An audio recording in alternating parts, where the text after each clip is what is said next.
Sarah Stern for this great opportunity and her great efforts to represent me and tell my story of pain to many people. And now I have lots of support in the challenges that I have, especially recently. I am very honored and very grateful for Emmett, and it's a great privilege to be here tonight with you guys. Thank you so much for your support.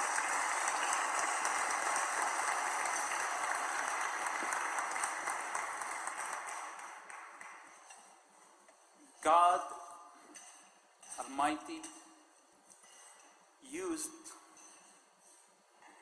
the ignorant to confound the wise, and the weak to confound the strong, and the nothing to confound everything. I am ignorant, weak, and nothing, and God is using me, and I'm very honored to be used by God Almighty, the God of love against the God of hate.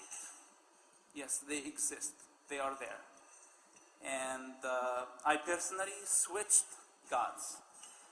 I was very devoted to the God of hate.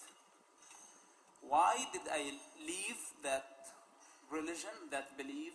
And trust me, most of the things that I say, they are politically incorrect. So I hope I don't offend anybody, and I have my reasons to say what I have to say.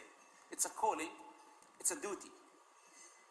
And I witnessed enough blood and enough sufferings of many victims of bad ideologies and fake gods that gives me, I think, the authority and the power to keep going, and nobody is going to stop me. I don't care if it's politics.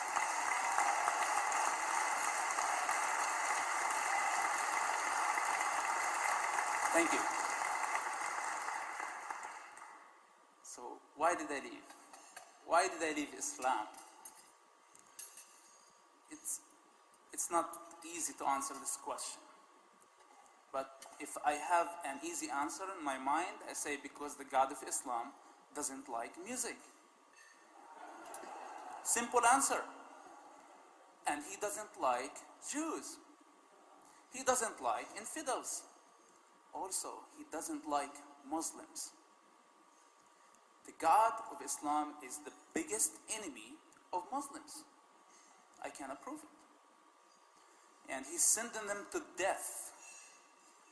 He is enslaving them with shame, fear, and guilt. Those are the weapons that the God of Islam uses against the nation of Islam. They are slaves. They have been enslaved. They have been lied to.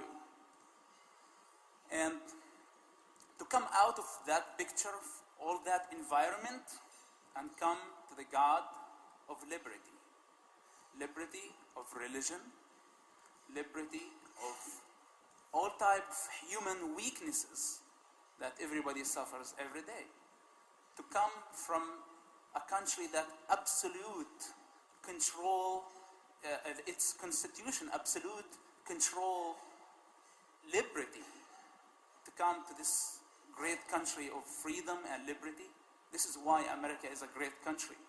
This is why I believe this nation is a great nation, not because of a strong economy, not because of strong currency or a strong constitution. Not only these, because of liberty.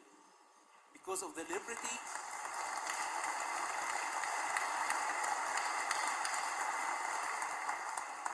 that springs its roots from the teachings and the sacrifice of my God on the cross. I'm sorry, I'm not here to preach. I'm not a preacher, and I know that we are short on time. But all the credits goes to my God. When I was affiliated with Hamas, at the same time I was affiliated with the Israeli Shin Bet, Christian, and a beginner Christian, I was reading the Bible, and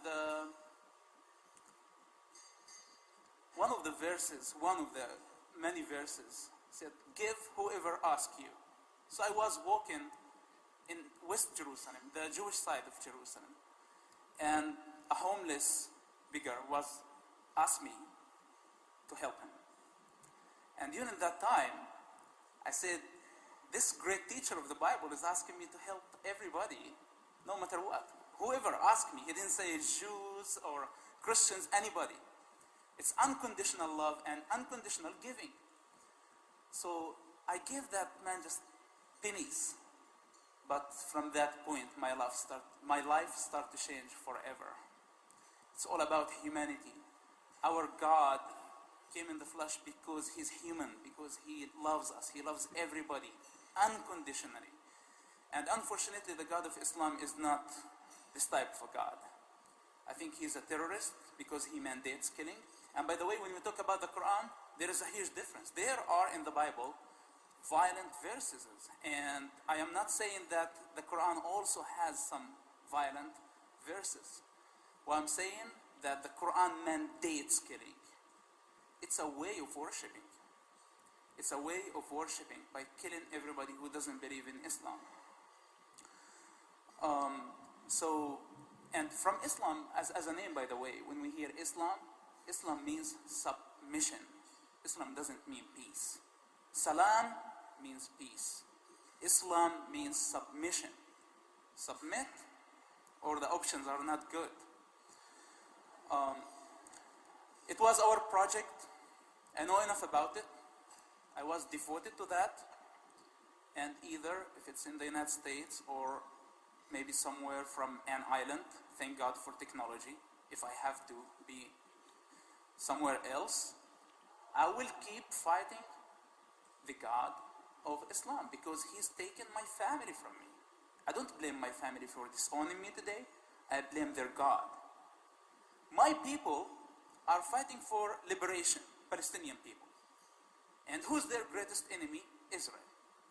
They want to destroy Israel so they become liberated. While they worship the God that is really their enemy every day. They don't recognize that they're worshiping their biggest enemy every day and they're looking for other enemies outside. What will happen if Israel just disappear from the map? There is no Israel anymore. Will there be peace in the Middle East? Palestinians will kill each other, I guarantee you, and it happened. I said this, by the way, before what happened in Gaza. I'm not saying that Palestinians don't have the right to be like any other nation. Those are my people. I know enough about their sufferings, and I cry for their pain.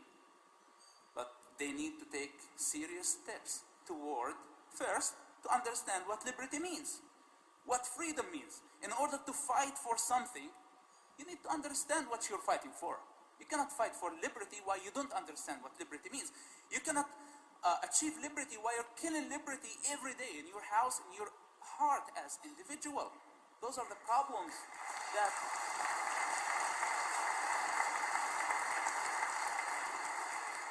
and those are the biggest enemies. Unfortunately, maybe many people gave up on us. And I'm telling you, I'm not the only one. We have lots of heroes. They're working in the shadows. We don't take our permissions from governments. And we can do our duty without financial support, without anything, with the power of our God. In order to defeat this evil God, we cannot defeat him with any type of nuclear weapon, unfortunately, because it's an idea, it's ideology. And when we have ideological problem, we need ideological solution. We are going to see the doubt in the mind, in the heart of every Muslim, suicide bomber, terrorist, moderate, fundamentalist, fanatic, all of them. We're going to see the doubts of their God in their minds. We are going to help them to understand their God only exists in their minds. He's a illogical God. He doesn't have moralities. He doesn't have responsibilities. He's a terrorist. He exists here in America, not only in the Middle East, and he's very dangerous. He exists in every mosque and in every society in America. We will keep fighting him. We're not going to stop. We're not going to give up. Yes, I am weak.